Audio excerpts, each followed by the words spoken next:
కార్తీక పురాణం 26వ రోజు. ధర్మదత్తుడి కథ.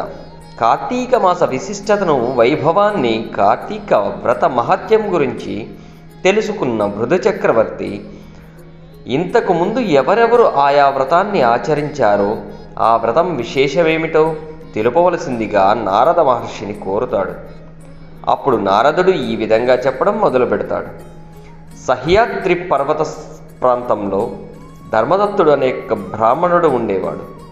ఆయన మహా ఆచారవంతుడు, నియమనిష్టలు కలిగిన వాడు. కార్తీక మాసాల్లో ఆయన మరింత భక్తి శ్రద్ధలతో జీవితాన్ని కొనసాగిస్తూ ఉంటాడు.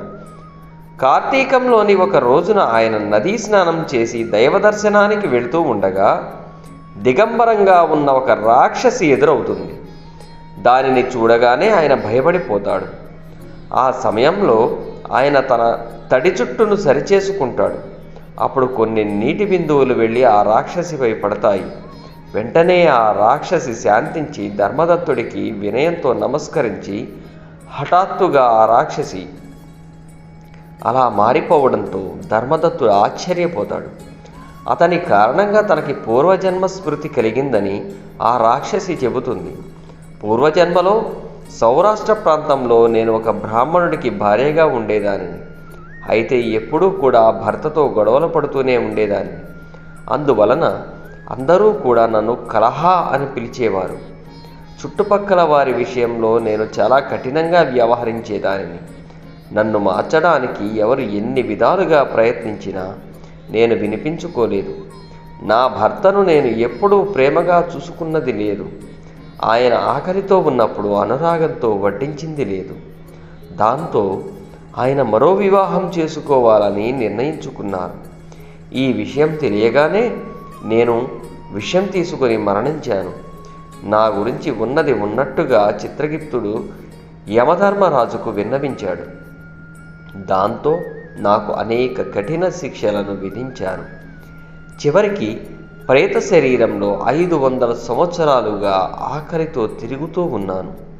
పుణ్యాత్ముడిపోయిన నీ కారణంగా నువ్వు చేసిన కార్తీక నదీ స్నానపు నీటి బిందువులు నాపై పడడం వలన నాకు పూర్వజన్మ స్మృతి కలిగింది అని చెబుతుంది. ఇక నేను ఈ ప్రేత శరీరంలో ఉండలేను. ఈ ప్రేత శరీరం నుంచి విముక్తిని పొందడానికి నేను ఏం చేయాలి? 100 సంవత్సరాలుగా అనుభవిస్తున్న ఈ బాధ నుంచి నేను ఎలా బయటపడాలి అని కలహ అడుగుతుంది. అందుకు ధర్మదత్తుడు స్పందిస్తూ, పుణ్యకార్యాలను ఆచరించడం వల్లనే ఇలాంటి దారుణమైన పరిస్థితులు రాకుండా ఉంటాయి. కానీ ప్రేత శరీరంలో ఉన్న నీకు దాన ధర్మాలు, వ్రతాలు, నోములు ఆచరించే అవకాశం లేదు. అందువలన నీ ప్రమేయంతో, నీ ప్రయత్నంతో ఈ స్థితి నుంచి విముక్తిని పొందడం సాధ్యం కాదు. నేను ఆచరించిన కార్తీక వ్రతంలోని కొంత పుణ్యాన్ని నీకు ధారపోస్తాను. అలా చేయడం వలన నీకు విముక్తి లభిస్తుంది అని చెబుతాడు. అందుకు కలహ ఆనందిస్తుంది. ధర్మదత్తుడు కార్తీక వ్రతం చేసిన పుణ్యం నుంచి కొంత పుణ్యాన్ని ఆమెకు ధారపోస్తాడు. ఆ వెంటనే కలహకు ప్రేత శరీరం నుంచి విముక్తి కలుగుతుంది. ఆమె కోసం విష్ణుదూతలు దివ్య విమానంలో వస్తారు. ఎవరో తెలియని ఒక స్త్రీ కోసం ఆయన పుణ్యంలో కొంత ధారపోసినందుకు ధర్మదత్తుడిని విష్ణుదూతలు అభినందిస్తారు. ధర్మదత్తుడు చేసిన ఈ పుణ్యకార్యం వలన ఆయనకి తన 2 భార్యలతో పాటు విష్ణు సాన్నిధ్యం లభిస్తుందని అంటారు. ఆయన చేసిన ఈ పుణ్యకార్యం వలన ఆ తరువాత కాలంలో ఆయన దశరథ మహారాజుగా జన్మిస్తాడని చెబుతారు. ఆయన భార్యలు 2 కూడా మళ్ళీ ఆయనతోనే జీవితాన్ని పంచుకుంటారని అంటాడు. ఇక ఆయనచే ముక్తి పొందిన కలహ కూడా అప్పుడు ఆయనకి 3వ భార్య అవుతుందని చెబుతాడు.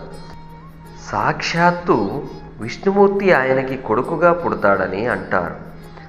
ఓ మృదు మహారాజా, చూశావా? కార్తీక వ్రతాన్ని ఆచరించడం వలన వచ్చే పుణ్యం కొంత ధారపోయడం వల్లనే విష్ణులోక ప్రాప్తి కలుగుతుందంటే ఈ వ్రతం ఎంతటి శక్తివంతమైనదో, మరెంతటి మహిమాన్వితమైనదో అర్థం చేసుకోవచ్చు. అలాంటి కార్తీక వ్రతాన్ని ఆచరించే అవకాశాన్ని ఎవరూ కూడా వదులుకోకూడదు అని మృదు చక్రవర్తితో నారద మహర్షి చెప్పుకొస్తాడు.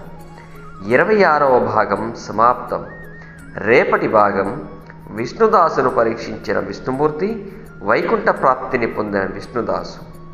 ఓం నమ శివాయ, నమో నారాయణాయ.